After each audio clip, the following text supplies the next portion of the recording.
తల్లి గుడి బెంగళూరు నుంచి 20 కిలోమీటర్లు ఉంటుంది. కారులో వస్తే మంచిగా అనిపిస్తుంది. కానీ బస్సులకి, ట్రైన్లకంటే కొంచెం ఇబ్బంది పడాల్సిందే. కానీ ఎలాగోలాగైతే వచ్చాము. ఇక్కడికి రాగానికి ఎంటర్ అవ్వగానే చిన్న మహాతల్లి ఉంటుంది, కాటేరమ్మ తల్లి. అక్కడ దర్శనం చేసుకొని ఇంకొంచెం ముందుకొస్తే బొజ్జ గణపయ్య ఉంటాడు. బొజ్జ గణపయ్యని కూడా దర్శనం చేసుకొని లోపలికి బయట మనకి అమ్మవారికి సంబంధించినటువంటి ఒత్తులు ప్రతి ఒక్కటి బెల్లంతో గాని, గుమ్మడికాయతో గాని, అలాగే నెయ్యితో గాని ప్రతి ఒక్కటి అమ్ముతూ ఉంటారు అనమాట. మనకు నచ్చింది తీసుకొచ్చి అమ్మవారి కాడ వెలిగించుకోవచ్చు.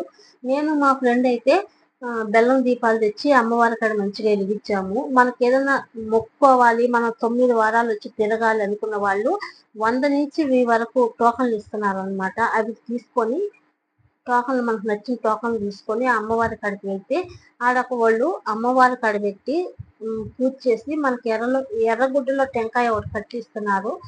అది వచ్చేసి ఇక్కడ ముడుపు కట్టుకుంటారు అనమాట. 9 వారాలు తిరగాలంటే మనం తిరగలేం కాబట్టి నేను ఊరికి అమ్మవారిని దర్శనం చేసుకోవడానికి వెళ్ళాను. ఇంకా అమ్మవారిని మంచిగా దర్శనం చేసుకొని టెంకాయలు కొట్టుకున్న తర్వాత ఇక్కడే మనకి ఏదైనా నరదిస్తుంటే జిట్టు కూడా తీస్తున్నారు. ఇంకా పిల్లకాయలకి మా అమ్మకైతే తీపిచ్చాను. ఇక్కడ తీపిచ్చుకున్న తర్వాత పైన కాటేరమ్మ తల్లి దగ్గర దారాలు కూడా కడుతున్నారు అనమాట. తల్లి కాడ పెట్టి ప్రతి ఒక్కరు కూడా కట్టించుకుంటున్నారు. ఇంకా సరేనని చెప్పి నేను కూడా పిల్లలకి మా అమ్మ కూడా కట్టించాను. ఇంకా అందరం ఆడైపోయిన తర్వాత బీగాలు ఏందనుకుంటున్నారా, మనకి ఏదన్నా శత్రువులు బాధ ఉన్న వాళ్ళు ఖచ్చితంగా ఇక్కడ వచ్చి బీగాలు కడుతున్నారు అనమాట. ఆ శత్రు బాధలు అనేది పోవాలని అవన్నమాట. ఇది ఇంకా మనకి ఏదైనా సంతానం లేకపోయినా సంతానం కోసం కూడా సంతానం ఉయ్యాలు కూడా కడుతున్నారు. నిత్యం అన్నదానం చేస్తున్నారండి. ఎంత మంది వచ్చినా ఇబ్బంది లేకుండా ప్రతి ఒక్కరికి అన్నదానం చేసి పెడుతున్నారు. ఓళ్ళే కూరగాయలు స్వయంగా పండించి మరీ అన్నదానం చేస్తున్నారు.